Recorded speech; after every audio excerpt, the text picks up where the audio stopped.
Friends, welcome to Gowri's home.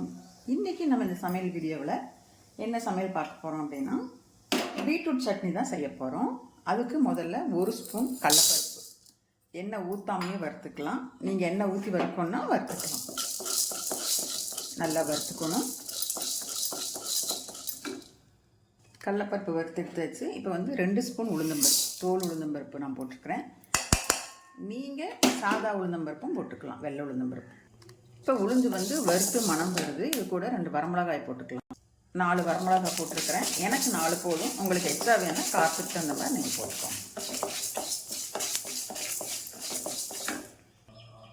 உளுந்தம்பருப்பு, கடலைப்பருப்பு, வரமிளகாய் வறுத்தாச்சு. அடுத்தது வெங்காயம். வடச்சட்டி வச்சு எண்ணெய் ஊற்றி வெங்காயம் போட்டு வளர்க்க வேண்டியதுதான். இது கூடயே 4 பூண்டு பல், இது கொஞ்சம் இஞ்சி, அதையும் போட்டு 2 வதக்கலாம். இது கூட கொஞ்சம் ஒரு தக்காளி போட்டுக்கிறேன். இதையும் போட்டு வதக்குவோம். இதில் கொஞ்சம் உப்பு போட்டுக்கிறேன். இது கூட கருவேப்பிலை, கொத்தமல்லி கொஞ்சம் போட்டுக்கிறேன்.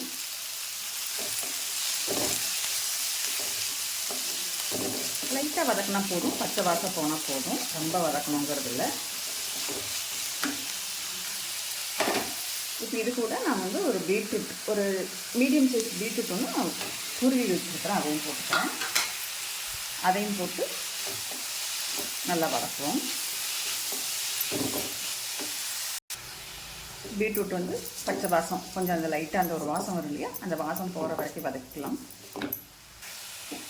இப்போ இது கூட கொஞ்சம் துருவின தேங்காய் போட்டுக்கிறேன். தேங்காய் போடணுங்கிறதும் கூட இல்லை, ஏன்னா அதே பீட்ரூட் சட்னியே இனிப்பாக இருக்கும். கொஞ்சம் தேங்காய் போட்டுக்கோங்க தேவைப்பட்டால்.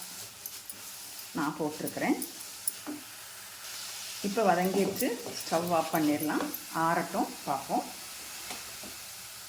இப்போ பீட்ரூட் சட்னிக்கு வதக்கி வச்சுருந்த எல்லாம் ஆறிடுச்சு. இப்போ நான் அந்த வரமிளகாயும் இது கூட நான் சேர்த்திட்டு தண்ணி ஊற்றாமல் ஒரு ஆறாயிரம். இப்போ 2 திருப்பினோடனே இந்த மாதிரி வந்திருக்குது. இப்போ இதில் கொஞ்சமாக தண்ணி ஊற்றிக்கலாம். இப்போ இந்த மாதிரி சட்னி பதத்துக்கு வந்தாச்சு. சட்னி பதம் வந்துருச்சு. இப்போ அந்த கடலைப்பருப்பையும் உளுந்தம்பருப்பையும் போடுவோம். பாருங்கள், சட்னி பதம் கொஞ்சம் அந்த லைட்டாக திருதிரியாக இருக்குது இல்லையா. இப்போ இதை போட்டுடலாம். உள்ள போட்டு கொஞ்சம் குறவரப்பாக எடுத்துக்கலாம். இப்போ சட்னி ஆயிடுச்சு, பீட்ரூட் சட்னி ஆயிடுச்சு. இதை வேறு பாத்திரத்தில் மாற்றி தாளிச்சுடலாம். இப்போ சட்னி ரெடி ஆயிடுச்சு. அந்த சட்னி கொஞ்சம் தண்ணியாட்டு இருந்தால் தான் இட்லி தோசைக்குள்ளே ஊற்றி சாப்பிட முடியும். அதனால் மிக்சியை அலசி அப்படியே ஊற்றிட்டு இப்போ தாளிச்சிக்கலாம். தோசை சுடுறதுக்காக தோசைக்கல் வச்சுருக்கிறேன். அதுலேயே நல்லெண்ணெய் கொஞ்சம் ஊற்றிருக்கிறேன். ஒன்றும் போட வேண்டாம். கருவேப்பிலை இது மட்டும் போட்டு அப்படியே தாளிச்சுக்கலாம். தோசை ரெடி ஆகிட்டுருக்குது. பீட்ரூட் சட்னி ரெடி ஆகியாச்சு, தாளிச்சு விட்டாச்சு. நான் தோசைக்கு வச்சு சாப்பிட போகிறேன். வாங்க, நீங்களும் சாப்பிட்லாம். இந்த பீட்ரூட் சட்னி செஞ்சு காமிச்ச விதம் உங்களுக்கு பிடிச்சிருந்ததுன்னா எனக்கு ஒரு லைக் பண்ணுங்கள். நீங்களும் இதே மாதிரி செஞ்சு பாருங்கள். செஞ்சு பார்த்துட்டு கமெண்ட் பண்ணி சொல்லுங்கள் எப்படி இருந்ததுன்னு சொல்லிவிட்டு. உடலுக்கும் ரொம்ப நல்லது. பீட்ரூட்டில் நிறையா சத்து இருக்குங்கிறது தெரியும் எல்லாத்துக்குமே. குழந்தைங்கள விரும்பி சாப்பிட்டுக்குவாங்க அந்த கலரை பார்த்தேமோ. இந்த வீடியோ பிடிச்சிருந்ததுன்னா எனக்கு ஒரு லைக் பண்ணுங்கள், ஷேர் பண்ணுங்கள், அப்படி கமெண்ட் பண்ணுங்கள். கௌரிஸ் ஹோம் சேனலை சப்ஸ்கிரைப் பண்ணிவிட்டு பாருங்கள்.